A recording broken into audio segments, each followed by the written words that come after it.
Luca Nation, you're in for a treat. For a myriad of reasons, you'll find out here on the next 60 minutes here with Tanya, ShiyaBeautiful. But she runs a podcast. You guys always ask about F1. What's going on with F1? Is it a legit collectible market? Is it going to be kind of that boom and bust that we always see in the hobby? And Tanya's a resident expert. So she runs a podcast called Apex. She has a pretty cool co-host as well, which I really like. Marita, did I say her name right? And Martha, Marita. That's her name, but it's Martha. Yes. Martha. I highly recommend kind of pause, go check that out, and return to this episode because we're going to bounce around in a lot of places, right? So your sons are collectors. They love F1. You're a collector. Yes. Before we get into any of that stuff, the kind of the running theme of when I listen to your show is there's nothing like going to a race live. You're correct. And thank you, Goldberg and Cage, for having me on the show today. It's a joy to be here. And yes, I love all things Formula One. And to go to a live race, have either of you ever been to one? Never. You guys have to go. It's definitely a no. I've never been to any. I'm trying to think of I was trying to make a joke about the last race I was at. Horse racing. No. Yes, I've been to some horse races. Okay. Yes. All right. Horse racing. So it's a little bit louder, a whole lot more horses. Can you bet on it right there, though? Like, can you walk up to a window and be like, I want the 5-7 exact? No. Bet on every single horse in the race. No, you don't get that effect. But you get like the crowd and the sounds and gosh, just cheering for your team and seeing the Tifosi, which the Tifosi are the Ferrari fans and the Mercedes fans and Max Verstappen fans and oh my gosh, Checo fans, they legit break out mariachi bands for Checo, okay? Like they go all in. My experience with F1 was right after the Drive to Survive, sort of like, I don't want to use this word, but I will, influencers flooded in. And I'm here in South Florida, and there was a race in Miami last year. But because of everything that happened, the prices were just astronomical. I think it was like $1,000 for a ticket. So I was like, I can't justify that, but sell me. Why should someone here listening, if they have a local F1 race within, 2-3 hours driving distance, why should they show up? I think it's because for me, it's the experience. If you love car racing, it's the pinnacle of motorsport. They go extremely fast. If you're a techie person, you're going to fall in love with the aerodynamics of it. And let me just try to the best of my ability, justify the price, okay? So when you go to an NBA game or you go like to a hockey game, or even if you go to a NASCAR race, what you're paying for is day festivities, right? So you go in for that day, you watch the whatever event it is. Well, with Formula One, it's different. When you're paying for those tickets, you're paying for 3 days. You're paying to actually meet the drivers on a Thursday. You're paying to be watching qualifying on Saturday, and also them practice on Fridays, races on Sunday. So it's 3 days of events that you're getting out of that $1,000 ticket or how much ever you want to spend. Okay. And then the meeting the driver was legit. Why is it called Formula One? Formula One is because it's the regulations of what a track needs to be, what the teams need to, like how they design the cars and things like that. So that all goes into formulas. Yes, the billion rules that they have. That the FAA changes on a daily basis whenever they feel like it. That was me checking the legitimacy. He gave you 3 minutes. He gave us, she's an expert. I'm like, let's see. Formula One. Nice job. She knows. Get the stuff. So if we could go origin story, and we'll come back to F1 because I want us to matter to our entire audience, and then I want them to go and kind of check you out and follow some of the stuff to dig deeper. Yeah. A lot of people come to me and say, I'm looking for my lane in the hobby, so to speak. Mm-hmm. How did you end up here? How did you find that F1 was your lane? F1 or the hobby? I would feel, and this is assuming, I would feel that you would get into collecting, and then that would lead you to, look at, there's 2020 Topps. This is a new release. I know about F1. I love this. I'm going to start buying Formula One cards. That's how I assume it would happen. Well, actually, it was a little bit backwards. So my dad was in the Navy. He used to take me to air shows all the time. I love Top Gun. I love anything that's fast and the Furious, all of those things. NASCAR races. I've taken my children to NASCAR races, but Formula One is the pinnacle of motorsport. And then like I fell in love with like Lewis Hamilton and like him being a 7-time world champion. So it was actually Formula One I was interested in first. But then I found out when I was collecting the Topps 2020 project that Formula One and Topps had gotten to partnership with each other, and they launched Formula One cards, the Topps Now cards. So was that's Project 2020 just an aside? Was Project 2020 was that your first like jump into the hobby? You were buying the yeah, like legit my first jump into the hobby, because the way that I looked at the Project 2020 cards, I know everybody has their opinions about them. You love them or you hate them. But I loved the design. I loved all the designers, artists that were in there. Sophia Chang, F. Dot, Ben Baller. Like I loved all of their art pieces. Mr. Cartoon, for one, he's designed a whole bunch of tattoos, including tattoos for Beyonce and Lewis Hamilton. And I would never get a tattoo. I don't have one. But a Derek Jeter card made by Mr. Cartoon, I loved it. It's just my own pieces of art that each and every one of these artists have done. So that's how I got into Project 20. And I still have all my cards. I have not sold any. I did not feed into the hype of trying to buy and flip. No, I collect what I love. Do you have the whole set? Are you missing some? I don't. I have every single Derek Jeter card. Every single one. That was the main one that I really wanted. So I have every single artist of Derek Jeter. Some of those Jeter ones in the beginning were selling for a decent amount of money. They were in the beginning. And so I was listening to Ben Baller's podcast. My dad was really, really sick.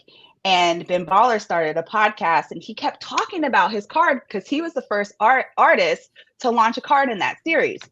And it got to maybe like, I don't even can't remember, like episode like 5 or 6. And he kept talking about this dang card. Like, okay, let me go on here and see what he's talking about.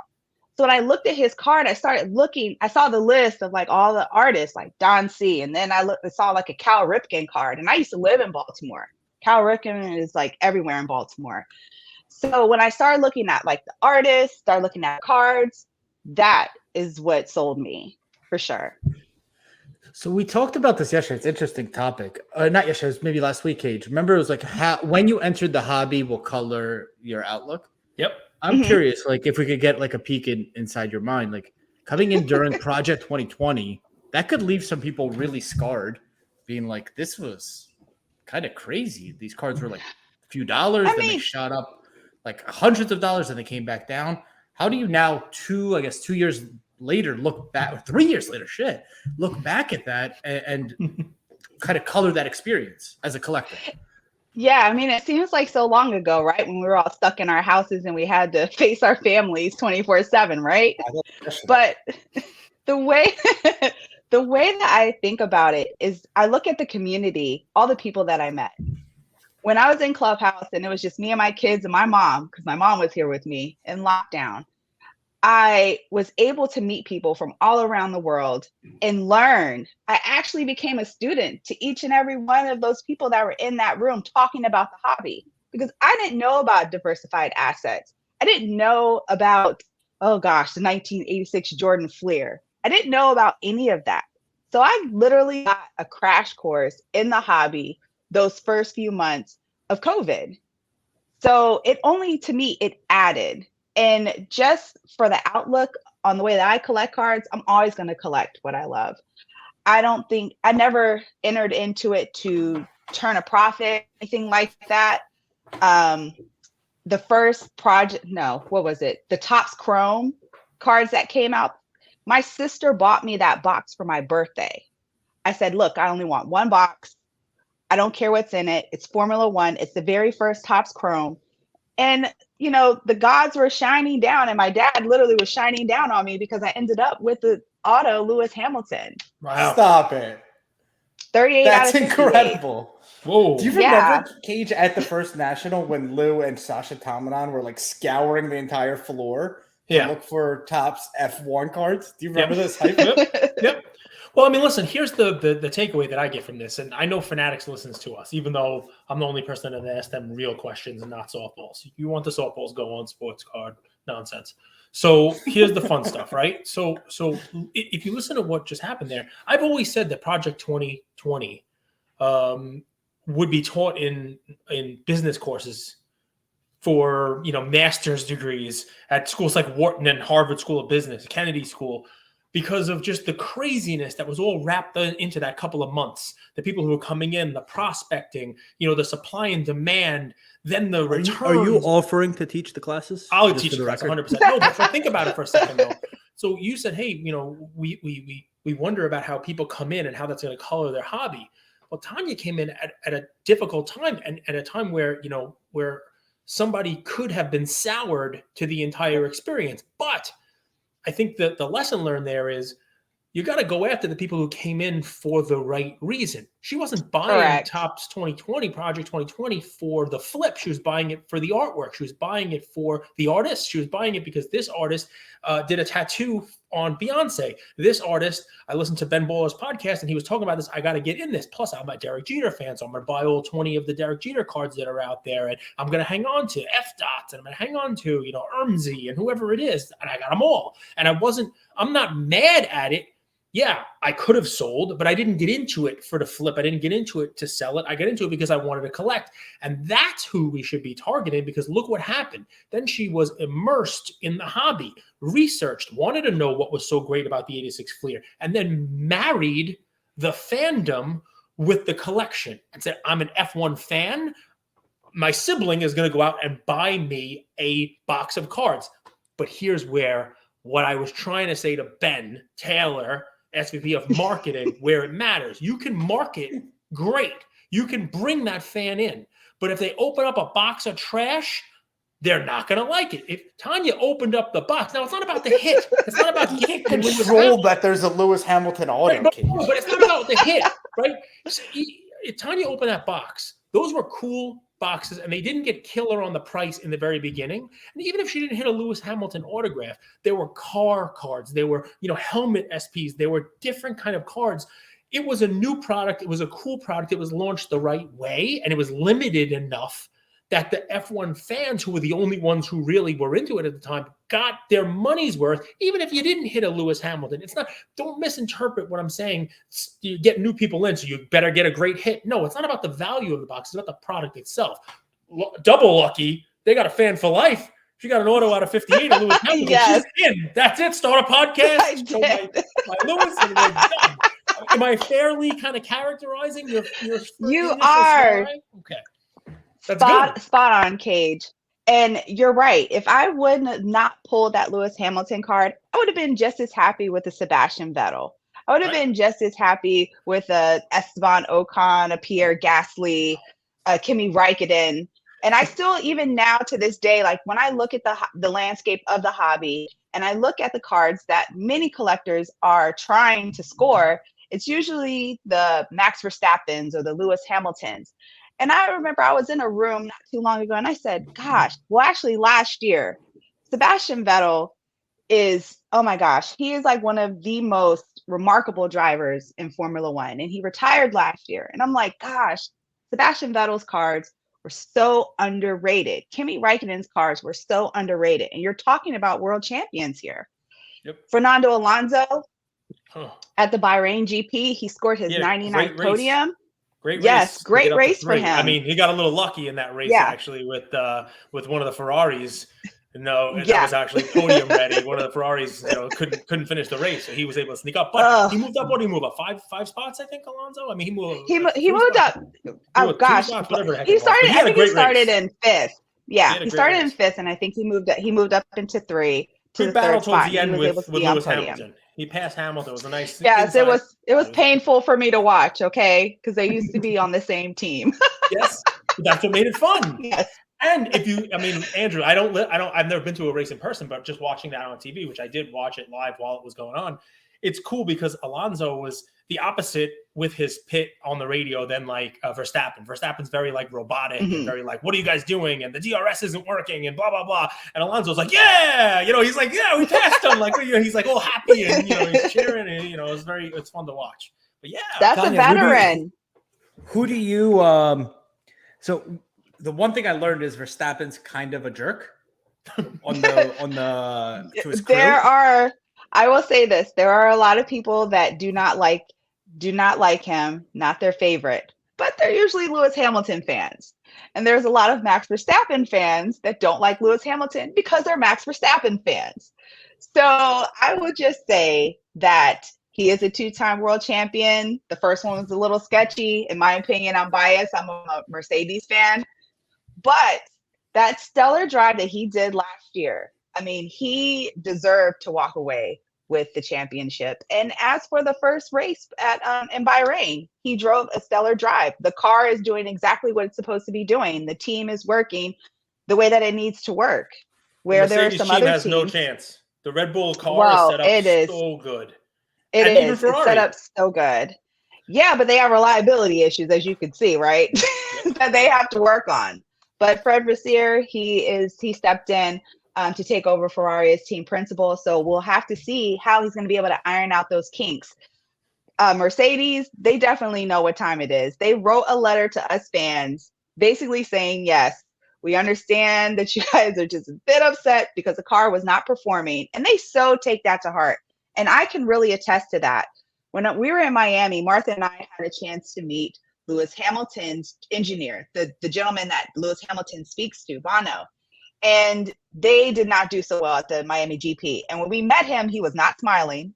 We were smiling because we felt like he was a rock star. But the first thing he said to us was, I'm so sorry we couldn't deliver the performance that you really wanted. And I'm like, oh my gosh, I'm just happy to meet you. These engineers, they take everything to heart. They're human beings. I mean, when you have a bad day at work, gosh, you know how you feel. So imagine them every race day. They want to make sure that Lewis Hamilton and George Russell have the best performing car that they possibly can have. When that doesn't happen, it's a bad day in the office. That's how you win fans, right? Like that's sort of the one knock on the NBA right now, even though it's doing so well, is like the load management and the sideline fans maybe saying something and then getting kicked out. It's like, don't alienate your fans. And here's the engineer who talks to Hamilton's like, sorry, we didn't deliver a performance. It kind of makes you, I think it's endearing, so to speak. I want to ask you one more thing about just general, and then we'll go F1. Cage, I don't know if you remember this. When we first started the podcast, people were like texting us and messaging us like, what's the best card to buy? Remember, like, what's the best card to do? But you didn't go that route. Like instead you went education, you went Clubhouse, which by the way, there's some heavy hitters on Clubhouse. I'm learning. Yes. Yeah, all three of them. How did you? I'm just playing. Fine. Early on, right? Early bird. I was going to say, did you attend one of our watch parties on Clubhouse? I mean, you talk about Martha and I being heavy hitters. Yeah, for sure. I mean, listen, that's a good time. We're going to do a Clubhouse soon, Andrew and I. We got to get back to the Clubhouse. Yeah. Two-part question. Like, how did you decide? It's not the same. It's not the same because we're not. But how did you decide to go education, long-term vision, and then turn that into, hey, I want to start creating content for this space? How did it kind of progress to that? So, all right. So as far as the content creation piece, it was, so Martha and I, we started out with, because I have to speak in two different aspects. Okay. So me by myself, I was learning about the hobby and I wanted to see who else in this community. Hey, if I could get education on the hobby, who else in this community watches Formula One? So then I started going into rooms with people that watch Formula One. And that's where I met Martha. So after a while, we started like talking, doing like watching the race and stuff together. But then we wanted to be a part of bringing Formula One to the US market because, Liberty Media is American owned company that took over Formula One from Bernie Ecclestone. So we already knew that this was happening. Miami was happening. We didn't know about Las Vegas yet, but we knew Miami was happening. And we were like, look, how about we help people just like you two, who don't know a whole lot about Formula One in the US market, come in. So we started hosting the live watch alongs. Then that transpired into a podcast. And while we were working with another group of young ladies, I started posting content on their page. And we started getting a lot of positive feedback. And I'm like, wow, this is really neat. And just to back up here, as a dental hygienist, when COVID first came out, we found out that it was spread by aerosols. I was in the house, okay, locked down. I didn't know if I was going to have a job. I didn't know how I was going to take care of my 2 kids. But content creation was an avenue that I knew very little about. But then I started seeing, oh, wow, you can really, make money that way. But I'm like, how long is that going to take? So I created the content because I loved it. We were religious in clubhouse rooms. Our clubhouse rooms sometimes last 3 hours, sometimes even 4. Wow. Because if it's a rain delay in Formula One, we're in the room. If there's a major incident on track and they have to clear it, we're in the room. We never leave. We're always there for anybody to come and talk to us. So that whole thing transpiring, when I pulled the Lewis Hamilton card and I posted it, that's when the hobby went crazy. That's when everybody was like, wow, you collect cards? What's this all about? So I started talking about the Hamilton card. I started the top snap cards that I collected. And that's when eBay reached out to me and they're like, hey, would you mind going to the National in New Jersey and creating content for us? So that's how the whole thing started. And then after that, I continued to create content. And then Snapchat, I applied to be in the Snapchat Content Creator Accelerator program. And they said yes. And the one reason why I did that was because Will Smith was backing the Snapchat program. And I remember a sketch that Will Smith did with Lewis Hamilton where he stole Lewis Hamilton's car. So when I wrote to Snapchat, I told them, I said, I love Formula One just as much as Will Smith does. Now, I don't know if that's what got me into the program or not, but I just remember that how much he loved Lewis Hamilton and that the rest was history. See, this is, great couple parts of the story. Number one, we applied for the Snapchat, but I told them I was a huge Chris Rock fan, and that's probably why we didn't get it. That didn't work. And then also, we were going to do the eBay thing, but when they told us we had to go to Atlantic City, we were like, nah.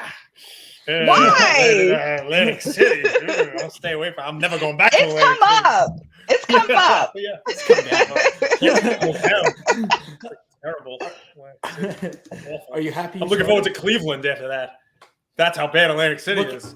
Looking back, what? 2 years, 2.5 years. Are you happy that you started, Tanya? I am. I'm so happy that I started. And not for the reasons of the deals that I have gotten. It's because you two. It's because everyone that I have met from all over the world. It just, I live in Virginia Beach and you can walk outside and feel like you're underneath a microscope. But when you go into a clubhouse room on Sunday and Martha and I say good morning, good evening, good afternoon, wherever you are in the world, to me, I'm talking to people from all over the world, all walks of life too. And that has given me and I've gained a lot of perspective. When you look at Martha as a co-host, she's an extraordinary person, personal trainer. She's worked extremely hard. She's a single mom, but she came from a third world country. She came from Zimbabwe. And for her to be able to go to Canada, be able to work the way that she's worked, on top of the duties that we have to do with the Apex Takeover podcast and be a mom because her son's in college, it speaks volumes to me on the type of people that I've come across. So, Virginia, the home of Denny Hamlin, you didn't just stick with NASCAR. Talk to me about that, right? So, here's the fun stuff, right? There are people who love NASCAR. There are people who love F1. Is there a mix in between, or is it kind of like Montagues and Capulets? Is it like butting heads? What's the story? Can you like them both? Yes, of course. Oh my gosh, of course. So a lot of people do think that a lot of sports are tribal. In my opinion, they're not. There are some people, look, hey, I don't want to get into it with Eagles fans or Giants fans and Cowboy fans. Okay. We all know how that But goes. that's fine. I mean, you But- talked about it though. McLaren, but- has their fans. Mercedes has They their do. fans. Ferrari people are But- Ferrari people. It doesn't matter. I get it. Yeah. So, I mean, I would say that I love NASCAR. When my oldest was younger, we used to watch the shootout. I appreciate the people who came through NASCAR and paved the way. When you start talking about Willie T. Ribbs, when you start talking about Wendell Scott, these are the men that Hallie Deegan, Danica Patrick and IndyCar. You look at what these racing series created. They created heroes. There is a little girl right now on a track, on a go-kart, and she is wishing, she's like, look, I'm Danica Patrick, and I'm going to go to IndyCar. And then you have Jamie Chadwick now, who she was in the W Series, which is the women's form of Formula One. She's now she's now at IndyCar. So you just look at what all these men and women have persevered in motor racing to have them be able to give back to the next generation as far as like encouragement.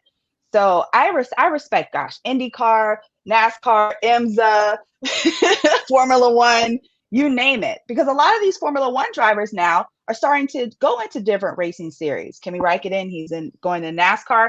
Romain Grosjean, Kevin Magnussen was in IMSA. He came back to Formula One. And Romain Grosjean, he's having he's very successful in IndyCar, and so is Marcus Ericsson. So I respect them all. You have two sons? Is that right? I do. Yes, Two sons? I do. Have you? Did you name from Jean Girard for the best person to ever cross over? See, Cage, you're close. They do have J's in their names. Both of them. We're talking about people who cross over from F1 to NASCAR. I mean, Jean Girard is my favorite. Peanut butter and Yeah. Have they asked you to go kart racing? Have they, I don't even know what the path is. Like in basketball, you go to AAU. Soccer, you go play Right. travel soccer. What's the path? Have they shown that desire to want to do that? So surprisingly enough, so usually when you look at Formula One or any kind of racing, they usually start out in karting as kids. I'm talking about like Max Verstappen and Pierre Gasly and Alexander Albon and Charles Leclerc, the whole, all the younger drivers, they all karted together when they were 10 or 11 years old. So usually you do that. Then there are a lot of barriers that come with coming into Formula One, and a lot of it is funding. A lot of it is sponsorship. So if you can secure sponsorship, you can go into Formula 3, Formula 2, and then hopefully if there's a seat, Formula 1. So that's usually the pathway there. At what age? For women, are 12-year-olds getting sponsored? Well, Lewis Hamilton got sponsored when he was young. Yes, they can. Yeah. So but the pathway, I just want to be very distinct here with the pathway for girls and women. It's not like that. For whatever reason, they run out of steam because of funding and they can't progress through. But last year in October, Formula One, they founded the Formula One Academy headed up by Susie Wolf.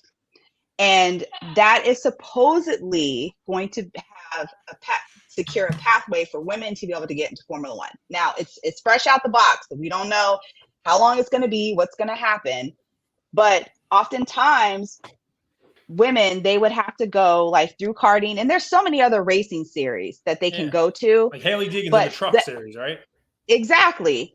But it's something about Formula One. They can't make the jump to the pinnacle of motorsport, Formula One. So this F1 Academy is supposed to help facilitate that process to make it a little bit more easier for them to do that. I only asked that I only know a couple of these things because about the NASCAR versus this, because I mean, my local store had a ton of blasters of 2016 Prism NASCAR. And that's where I got Haley Deegan. She's a rookie in there. And there were a couple of other Danica Patrick cards and a whole that. But it was $12 for a blaster. Yeah. Haley Deegan. Yeah.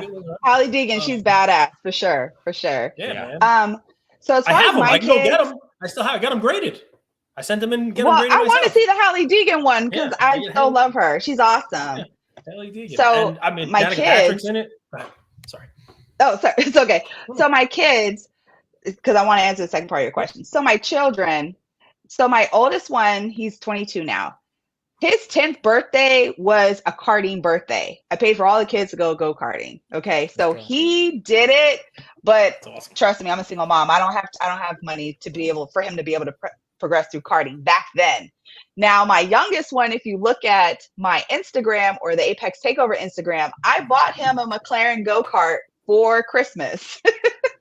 Go, Mom. So to answer your question, yes.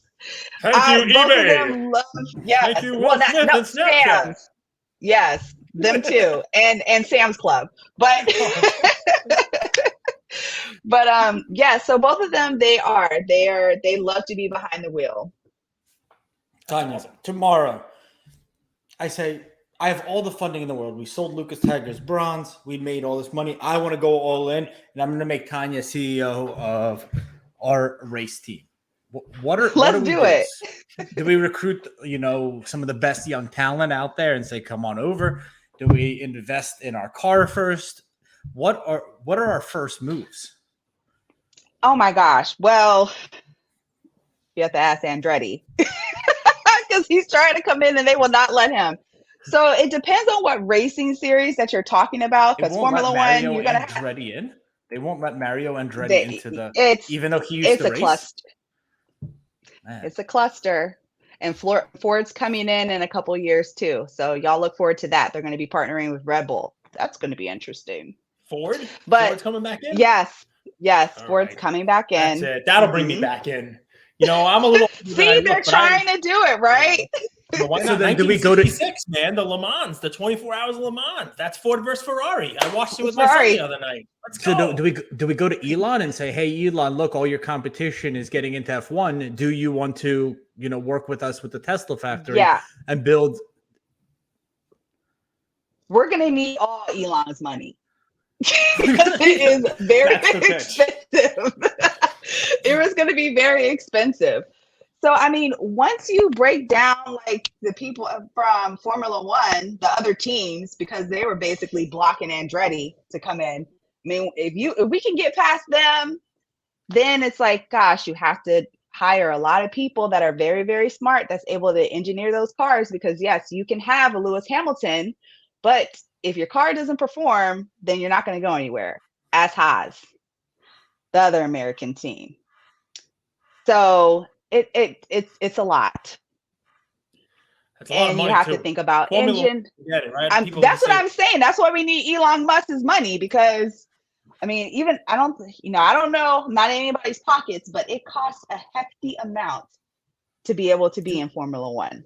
So you saw when Curry went to the Warriors, they were like $300 million. Now they're $5 billion. Are these businesses, are these losing businesses? Like the Red Bull, does Mercedes, do they all lose money on these cars? Well, they secure money from like many different forms. When you look at a Formula One car and you see all of like those different stickers for marketing and advertisement, that's how they get a lot of their money.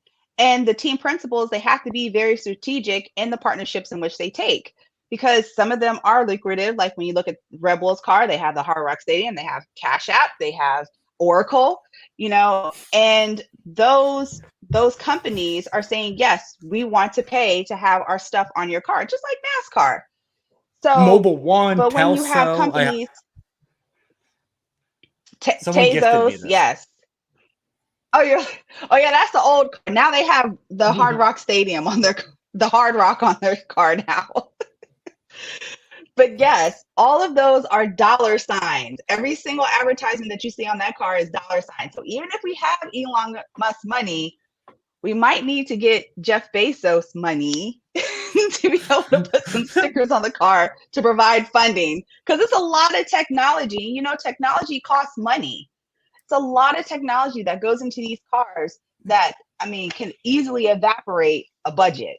Not to mention how much you have to pay the drivers. Andrew, you ever see the steering wheel? Well, I'm just looking at his shirt, and he has like 10 sponsors right there. But you got it. Mobile One, yes. Cure, Raw. Probably low, Andrew. But I read an article. I was looking this up, or I was trying to talk about it. I remember I did like a George Russell video clip the other day.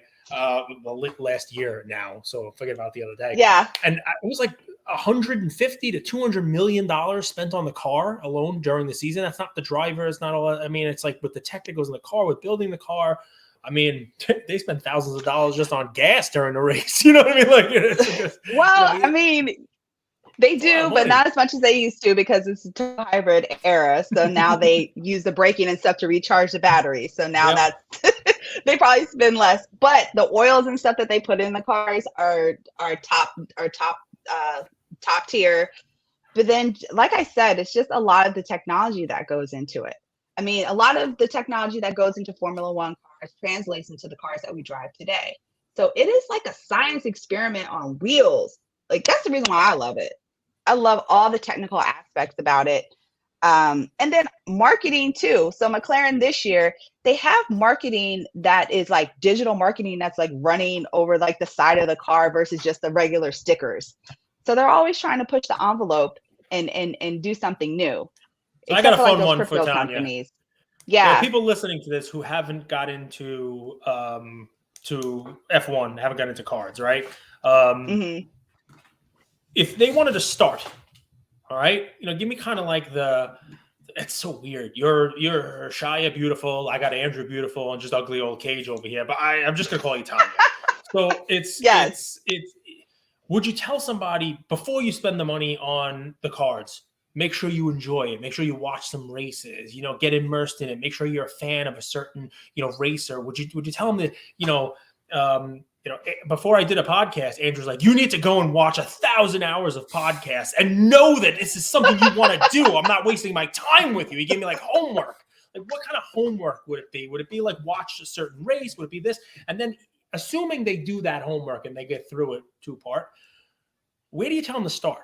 Buy some singles of that person, pick up some bargains, buy some boxes. What's the advice you give to somebody who's listening now? It's like, you know what?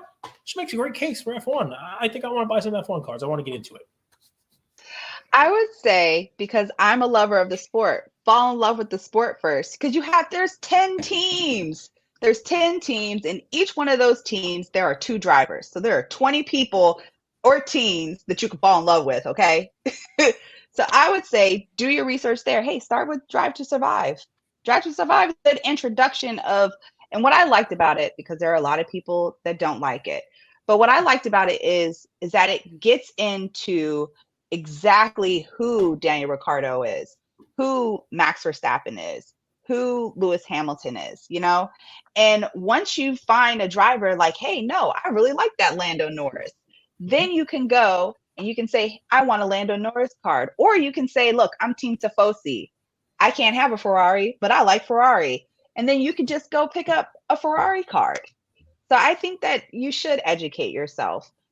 And don't get me wrong, if you want to try to buy and flip and all that other stuff, the 2 cards, Max Verstappen or Lewis Hamilton. But how fun really is that? Especially now. I mean, the prices on them make it difficult for entry level to get in either of those. But did you ever grade your Lewis Hamilton card? Goldberg. No, I have not. And this is the $1 million question. Like, seriously. You don't have to. No, because everybody always asks me, listen, I will get DMs from people that I have not spoken to in months. And they will say, did you get that Lewis Hamilton card graded? No, but I will say, and I would like to make the announcement on your show that yes, I am finally going to PSA in Chicago during the National, and I'm getting Lewis Hamilton graded this year. There you go. But not selling it. It stays with me forever. Look, my friend told me, no, he told a guy that was in the chat, like, hey, are you willing to sell it? He was like, you're going to have to pry it from her cold, dead hands. That's great, though. But listen, done. You're somebody, you love the sport. You got into the cards, even with the, Project 2020 doing what it did. You got a card and you found a card that you're going to hang on to forever. After that box, do you continue to buy stuff? You open up other boxes? Did you buy singles? Well, I did. And the community, because I always go back to the community, has been so kind to me. There have been so many people who sent me Lewis Hamilton cards, who have sent me Formula One cards, and I still have them. So I really feel like at this point, I'm okay. I kind of like the things that I already have. But Jackie Robinson card would be nice. A Hallie Deegan card would be nice. Right, So I guess right. I will have to expand my collection in that way. There you I go. could vouch for the F1 community. Cage, remember we were at the Chantilly show? Yep. And we went to trade night, and I spoke to one kid for maybe like an hour. It was the only person I talked to the entire trade night, and I said, Cage, this kid is awesome, man. He is wish I could remember his handle on IG, but he was a wealth of knowledge. He was such a wealth of knowledge. From the first 2020 Chrome, there were a bunch of different cars of the drivers. There was, like not just the Verstappen card, but there was also like Verstappen with a helmet. Then there was Verstappen with each one of the races that he won. He has a Grand Prix victory for Verstappen, like different cards to build out the set. And I remember picking up a gold. I think it's out of 50, the golds, or 99. It was low number gold Verstappen Grand Prix winner, one of the races. It was this car. Nice. And I paid $25 for it at the National. And this was in Chicago, like before any, we had, a bunch of people on the show talking about F1. And I went to Slabstock's table, and they had that little kid working there with them. Remember, it was the whole Slabstock's family. The dad was there, a little kid, and I gave it to the kid. I'm sure it's worth money right now. What? Gold Verstappen. I just gave it to him. I gave it to him. It was the only F1 card that I owned that I gave it to him. It was a cool card, a gold card. I thought that you were gonna say like I held on to it. They had a kid sitting. working, so I was like, "Here you go." I like giving kids work. Like the other night, the interns who were videotaping, I threw a box of Donkey Kong cards at them. Literally threw it. I did. Let's say your youngest comes to you and is like, "Hey, I want to start creating content on the internet. What are your, I don't want to say 3 rules. It could be 5. It could be a 1. What would you like now looking back and having this experience? What would be like your rules of success to starting to create a podcast or a show for the internet? You better love it. You better love it. She's looking right through your soul. There are going to be times. Yep. There are going to be times, and of course you two know this. There are going to be times where it's going to get hard. It's going to be difficult. You're not going to have inspiration. You're going to be tired. You're going to have second thoughts of, oh gosh, did I already talk about this? Do I still want to talk about this? But if you love it, you will be willing to do it for free. You would be willing to talk to anybody about it. And when you do talk to somebody about it, they see the passion in your face and in your eyes and your smile when you talk about it. And that is what is going to sell the content. Not necessarily how many followers you have, but when you are talking about it, like how I talk about Formula One, how it just lights you up. And to me, well, there's a whole bunch of things that you shouldn't do. But to me, if he is going to be a content creator, whatever he's creating content about, doesn't matter. He can make Legos because he loves Legos. He killed my Dyson because of Legos. But He just loves Legos as well. But yes, please love it. He's got 2 here. He's got to build. You see that? We got the Millennium Falcon. Oh, cool. See? Little like stadium under there. We got right here. Yeah, What are some my things you build Dyson. with Legos? Did you buy is there F1 Legos? Is that a stupid question? Or there? Yes, they have a McLaren Lego set. Oh my gosh, it's so cool. Cage has it. Slightly he has easier it, I know. question. What's your dream car? It could be like the McLaren race car, or it could be a McLaren in real life, or it could just be what's like your dream car? That's not an easy question. That's so not an easy question. Do you have more? Very cool, Cage.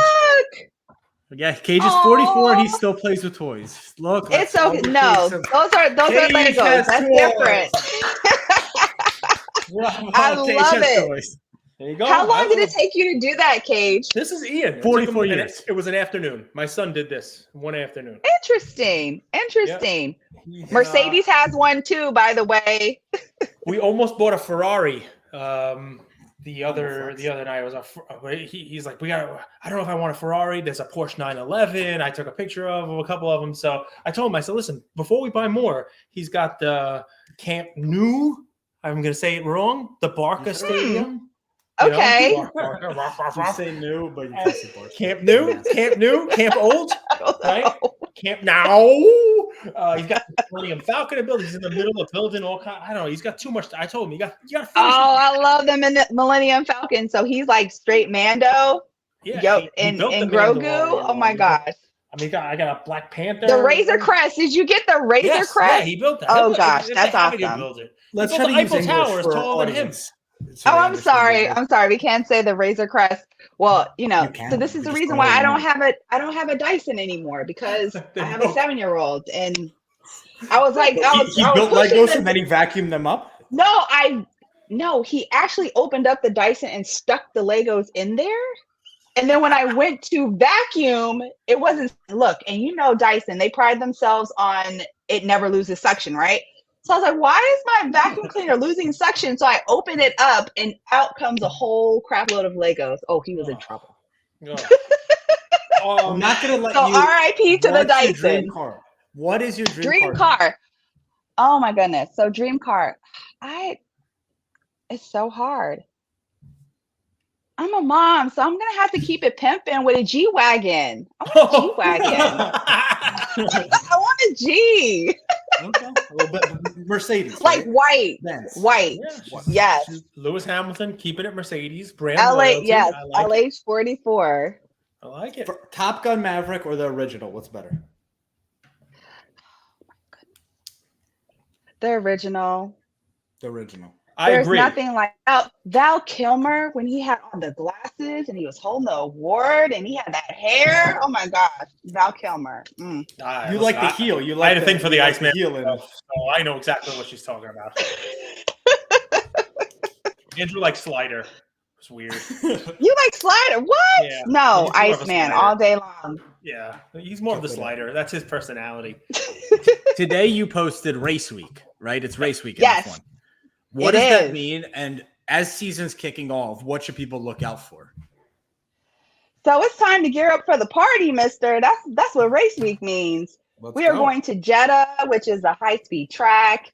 And okay, so 2 weeks ago, they struggled really bad, like with tire degradation. And this track is all about speed. So we got to see how the tires behave. We also have to see what Mercedes is going to do. Now, are they going to bring some upgrades, or are they just telling us they're going to bring upgrades? I think that they might end up with some sort of side pods. I don't know.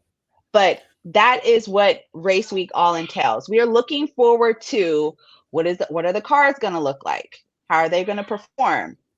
Any drama that's going to go on with the drivers, because oh my gosh, every single day is something different with one of these drivers. Shout out to Lance Stroll though. Like he sandwiches a Mercedes at the end and he was just recovering from like broken wrists and stuff. It's like, who does that? And you have to drive. That's like, and you have to drive. Yeah. So shout out to Lance Stroll. This might be a stupid observation, so you can tell me if it is, but I saw Lewis Hamilton tweeted something where it's like, I apologize to our fans that the car isn't up to standard, something like that. Is that the equivalent of LeBron James going and putting the feet to the fire of ownership to get a trade?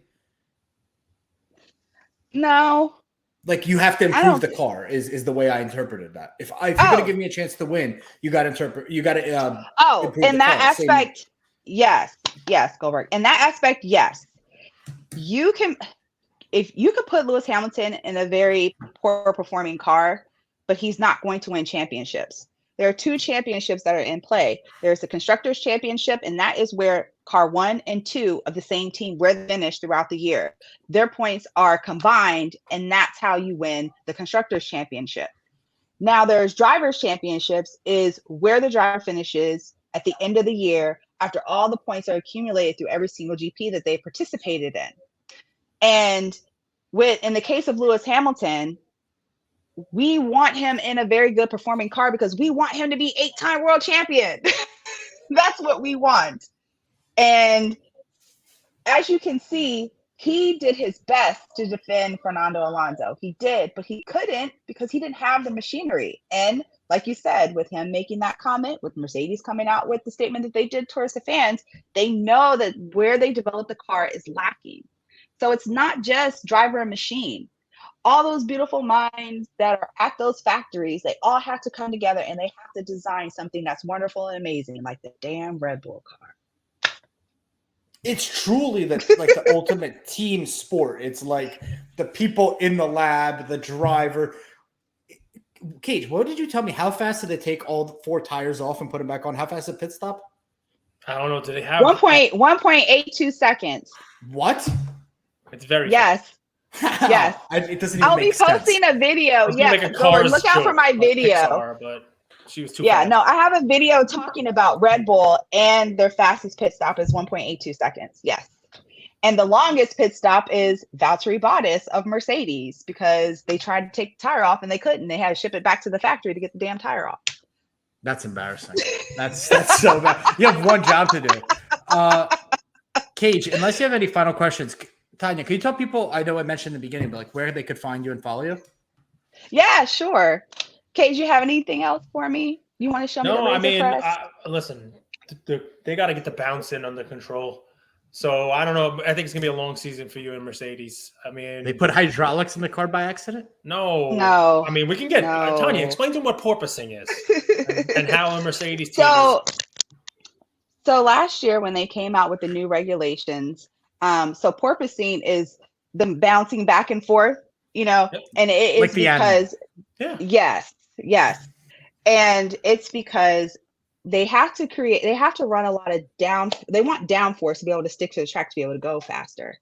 But when they were doing that, the floor of the car was compromised, and there were a few other things in the car that were compromised were causing them to go back and forth like that. I mean, to the point where their jaws were hurting, their backs were hurting, and the overall design of the aerodynamics was causing them to porpoise.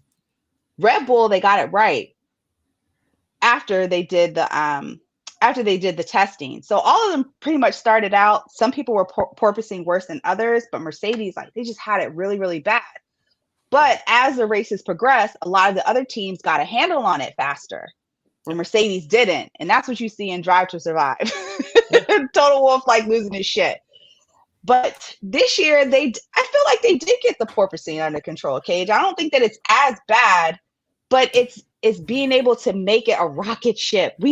Mercedes needs a rocket ship. Red Bull is already to the moon. We're still trying to blast off Earth. Well, I don't think they have. So, prior to 02, they had the best engine too. I mean, they had the fastest cars, and now with the engine freeze, 22 they did the engine freeze. I think it runs to 2025. But now with the engine freeze that they have to 2025, I think both Red Bull and Ferrari's engines are actually better than Mercedes. They got the balancing problems. I just think it's a tough year here. It's just me. So reliability of the Mercedes engine, and let's talk about the reliability of the Mercedes engine. They couldn't run. So last year because of the porpoising that we were talking about, they couldn't run their engine as high. Right. On the W13, right? On the 13. So they tried to switch it on the W14 model, right? Yes. But that was because of all the aerodynamic problems that they were having. They know that the engine's liable. In the race that you saw in Bahrain, who else has that engine? Aston Martin has that engine. Yep. However, Aston Martin's car looks more like Red Bull's. Yes. Where did Fernando Alonso end up? Where did Lance Stroll end up? Yep. So that is a major dilemma that Mercedes is going through right now. And I know they are, because they're like, shit, they have our engine and now their drivers are beating us. So what the hell are we doing? We have to do something, because we can't let somebody with a Mercedes engine beat us. So that's what's going on. They have now, our Gilbert. engine. Can you explain that? They have our engine. They didn't take the engine. They created a similar engine to Mercedes. So how much time do you have, Goldberg? No, I purposely, by the way, I wanted to get like the meat and potatoes in the beginning, so that F1 fans, I know they're going to hang around and nerd out, so it doesn't matter. I think this is good. Okay. So, and I'm smiling from ear to ear, so I don't mind, right? You love this stuff. So as far as the technical aspect of the car, and remember, geek out for it. See, and that's what I'm talking about. But we're gonna talk about cars though. And you're learning it from a woman. There we go. Women, men, who cares? So, about the cars. Remember I was telling you about the constructors and the drivers championship, right? Yep. So you also have to look at engine manufacturer. Okay. So in the case of Mercedes also provides engines. Ferrari provides engines for other teams that are on the track. Example, Mercedes provides engine for Aston Martin. The Mercedes engine, of course. So in the case of Ferrari, they provide engine for Alfa Romeo. Mercedes also provides their engine for Williams. Is this to recoup costs real quick? Just a Well, no, because when you go into Formula One, you have certain, manufacturers of engines. okay. That's something that like just has to happen. Like, yeah. I mean, you can come in as your own engine manufacturer, and of course, Ford's now is going to be coming in a few years. But yeah, Is those Red are Bull's the its own- engine providers. Red Bull is its own Yes, engine they used to provider? be. They used to be Honda. Used to be Honda, and then they got the intellectual properties, and now they're doing their own engine, an energy drink. But they're doing something right, though, right? But yes, so that's what me and Cage are talking about when we talk about the manufacturing of the engines. And they have so many rules. I mean, you talk about the formula rules, right? I mean, I'm pretty sure next year's car, at least the engine, has to be signed off on by like April.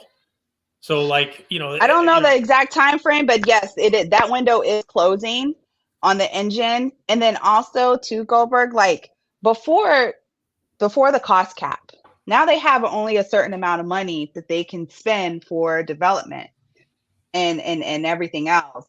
Doesn't include the driver's salary, but for developing the car. And before, it used to be, you could spend astronomical amounts. And that's what Mercedes did. They spent a lot of money towards development. But now that there's a cost cap, they have to do so much more of this exploring of what makes the car go faster on a budget. So that's another thing that I think that they're struggling with too, is that now you don't have these astronomical amounts and endless amounts of money that you can spend to develop a car. No more Yankees buying a championship. You actually have to run Yes. a good team with a budget. Yes. I like the Yankees, but yes. Last question, and I'll let you go. I mean, I don't know all the roles in This like, last question. Will they go to side pods and run a traditional car like McLaren? I don't see. Look. Oh my gosh. It is so they don't want to. I'm telling you, they do not want to. They are on strike with the side pods. They're like, hell no. We're designing our own stuff. We do not want to go and be the same with everybody else. But they might have to. We don't know. We'll see. All right, Andrew, that wasn't your last question, but I knew at the time you would enjoy answering it. So go ahead. I'll switch that. So, like, before I fly, I don't hate flying. I hate turbulence. I have a friend who's an mechanical engineer. So he's texting like, "How does this work?" And he's like, "Don't worry about it. Turbulence is fine. We always stress test stuff." You clearly love this stuff. Did you ever want to get into engineering? Did you ever want to go that route, or are you just sort of like, I just love it as a fan? Don't turn your passions into professions. Smart. Well, I wanted to be an astronaut when I was a kid. Then the Challenger blew up. So that was a no-go. Yeah, so that was a no-go. Yeah, like that. It's still devastating now. Like me being the age that I am, like that was very devastating to us who were around in that era, in that time and space. Yeah. I was much younger, but I still remember that. So I was like, that's scrap that idea. Oh, they wheeled. I remember I was in elementary school. They wheeled a TV in to show us in elementary school. I remember it's like loud. That's dramatic. That's dramatic. They did. It was the most. Sorry. I'm telling you. Like, see, look, Cage, you still remember that. Oh, yeah. I still remember it. I was way much younger than you. So after that, that was that her name? Krista McAuliffe, the teacher. Yeah, the teacher that was supposed to go up and teach in space. Yes. And look, they didn't do that shit again, did they?